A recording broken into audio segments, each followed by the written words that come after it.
ఈ రోజుల్లో వాస్తు అనగానే ప్రజలు చాలా భయపడుతున్నారు, డబ్బులు కూడా పోగొట్టుకుంటున్నారు. డబ్బులు పోగొట్టుకున్నంత మాత్రాన పెద్ద ప్రాబ్లం లేదు, మళ్ళీ సంపాదించుకుంటారు.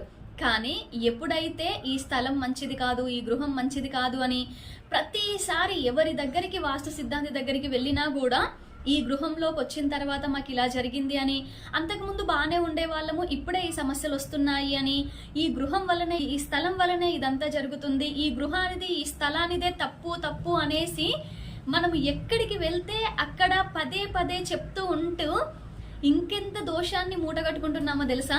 కొన్ని రకాల మార్పులు చేర్పుల వలన మీరు ధనాన్ని పోగొట్టుకొని సమయం వేస్ట్ చేసుకుంటే అది కర్మలో భాగంగా కరిగిపోయింది. కానీ స్థలాన్ని, గృహాన్ని దోషము అని ఇంకా చాలా పెద్ద నెగటివ్ కర్మ మూటగట్టుకుంటున్నారు. ఆశ్రయం ఇచ్చినటువంటి ఆ స్థలాన్ని, ఆ గృహాన్నే దోషం అన్నాము అంటే రేపు మన ఈ శరీరాన్ని కూడా అనమని గ్యారంటీ ఏంటి?